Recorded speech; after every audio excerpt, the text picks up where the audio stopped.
جب ہم اپنے پیاروں کی بازیابی کے لیے بات کرتے تھے تو اسی اسلام آباد میں انہی ایوانوں میں ہمیں لوگ کہتے تھے کہ کیا بےہودہ باتیں کرتے ہو. ریاست بھی کبھی کسی کو اغوا کر سکتی ہے, ریاست بھی کبھی کسی کے بچوں کو اٹھا جا سکتی ہے, ریاست بھی کبھی اپنے شہریوں کا جو ہے قتل عام کر سکتی ہے. میں نے اس وقت بھی اسمبلی میں کہا تھا, اسد کیسر صاحب گواہ ہوں گے, کہ میں نے بولا ڈریں اس دن کے لیے جب یہ معاملات اور یہ واقعات آپ پر آئیں گے. اور آج جو مسنگ پرسنز کا مسئلہ صرف بلوچستان تک نہیں, آج پورے ملک میں جو ہے پھیل گیا ہے.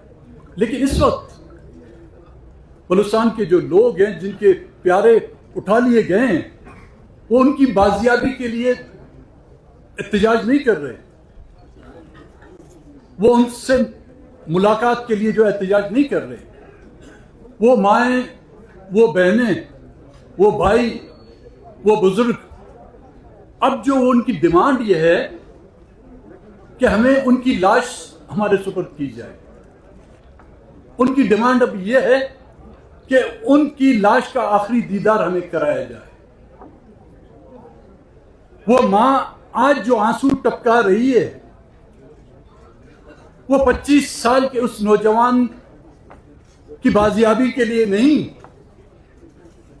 اس کی مسخ شدہ لاش پہ جس قبر میں دھکیل دی گئی ہے, وہ اس قبر کی نشاندہی چاہتی ہے کہ اس کی قبر کہاں ہے, اور اس پر جا کے 2 نفل جو ہے پڑھ سکے.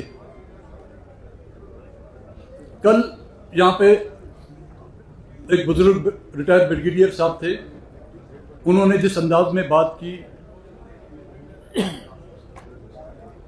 خوش نصیب ہیں آپ لوگ جو اس انداز میں بات بھی کر سکتے ہیں. ہم تو بلوچستان ہاؤس میں اگر بات کریں تو خیبر پختونخوا ہاؤس تک اس بیچ میں جو سڑک ہے وہیں سے ہم اٹھا لیے جاتے ہیں.